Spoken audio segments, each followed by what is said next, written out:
This tutorial will be demonstrating how to extract DNA from a strawberry using ethanol precipitation. DNA is found in the nucleus of all cells. It's made up of chromosomes which contain genes.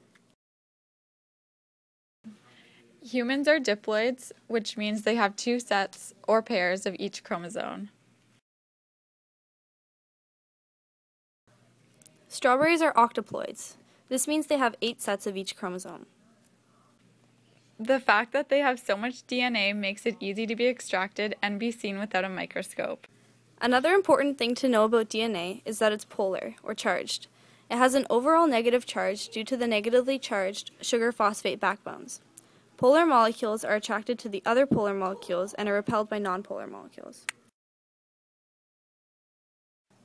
To perform this experiment, you'll need a number of materials. These materials are a strawberry, a knife, mortar and pestle, weighing scale, scissors, a graduated cylinder, a homogenizing solution, also known as a DNA extraction buffer, 2 beakers, a strainer, a test tube rack, pipette, a 95% ethanol solution, a microcentrifuge, and a centrifuge. To start this procedure, zero the mortar on the weighing scale and place the strawberry in the mortar to measure the tissue weight.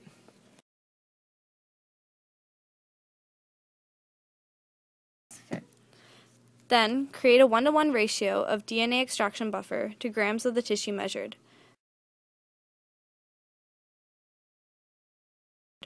The extraction buffer contains EDTA and salt. The EDTA will release the DNA from the surrounding cell components by breaking down the fatty membrane of the phospholipid bilayer and break open the nuclear membrane.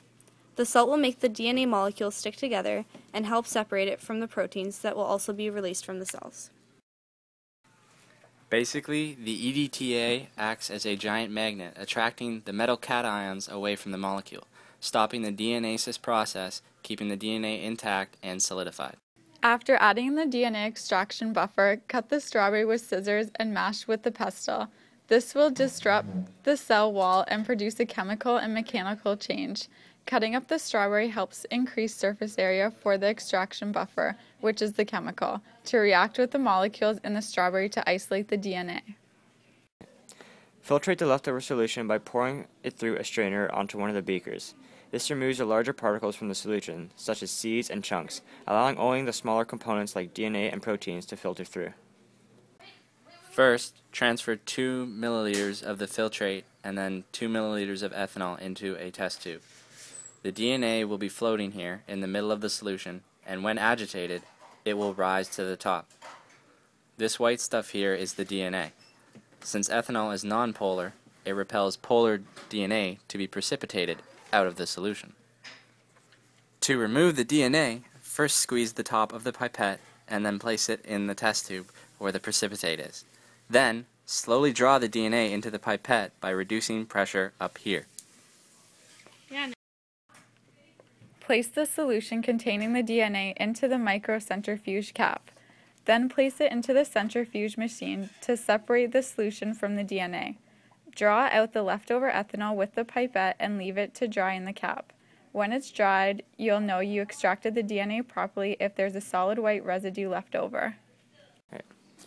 You can always try this experiment with any other fruit, such as kiwis or bananas. If you want to further proceed with this experiment, you can try to sequence its DNA using gel electrophoresis.